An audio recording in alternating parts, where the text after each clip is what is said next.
Yes, nk'uko bisanzwe ni Inkogoto TV Rwanda. Tugarutse noneho nje kubabaza ikibazo mfite amatsiko nawe wamara amatsiko. Imana ijya kurema isi n'ijuru. Imana ijya kurema abandi yavuga ngo ntibikwiye ko isi yabaho yaba ari yonyine. Irema ibiremwa, imeza ibyatsi, imeza ibiti. Irangije iravuga ngo ntibikwiriye ko ibi bintu byose bibaho byonyine bidafite umugenga. Umugenga yari umuntu, ariko mbere y'uko irema umuntu yaremye inyamaswa. Iravuga ngo ntishobora kubaho inyamaswa zidafite umugenga wazo, umuntu uzajya yita amazina inyamaswa. Iravuga ngo reka habeho umuntu. Sasa rero icyo kibazo rero mfite ni iki ngiki, ko yavuze ngo reka habeho umuntu ikarema umuntu umwe. Yanjye iratekereza ngo ntibikwiriye ko umuntu abaho wenyine. Dore kuri kumbona neza wowe uri kuganira, ntibikwiriye ko umuntu abaho wenyine. Iramusinziriza mwana,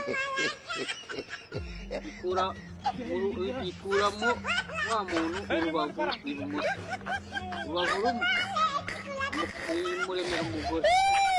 Irangije iravuga ngo uyu nguyu azaba akara ko mu mara yawe n'ibindi byinshi. Ngewe ntabwo aka kanya ngiye kwigisha. Ariko se bamaze gukora icyaha, babonye ukuntu umukece n'iki bigenze, bumva baranuriwe. Barabikoze, barakomeza barabikora nyine paka umugore asama. Umugore amaze gusama abyara abana babiri, Gayini, Abeli. Arangije Gayini yica Abeli. Gayini asigarana na papa we na mama we. Sasa ndi kwibaza, wowe niba uri kureba ino video ujye muri comment umbwire, Gayini yavukanaga na Abeli. Abeli arapfuye kandi bose n'ubundi bari abahungu. Ese ko mwigize abanyabwenge kandi mukaba mutemera ibyangombwa ryacu by'Abanyarwanda, umuzungu yaraje aratubeshya ngo Imana yaremye umuntu umwe. Baratubeshya. Ubwira impamvu batubeshya.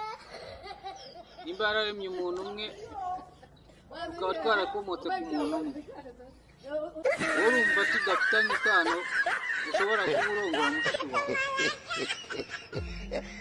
None se abandi bantu bavuye he? Ko hari hasigaye abantu batatu.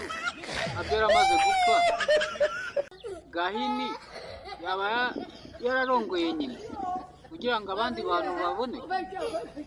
Jya muri comment nziza. Njyewe ni ikibazo mfite y'amatsiko. Nshatse no kuvuga Imana nabi, ntambabarire, ariko aho hantu harimo akabazo. Jya muri comment umbwire nimba ibyo bintu wowe uko ubyumva. Ese niba ari uko byagenze, urumva Gayini yakuye he umugore kandi ko bavuga ko yabyaye? Urumva ko yarongoye nyina. Gayini ashobora kuba yaratwaye umugabo wa Gayini, ashobora kuba yaratwaye umugore wa papa we nawe akamugira umugore.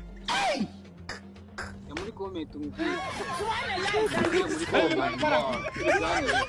Urakoze cyane.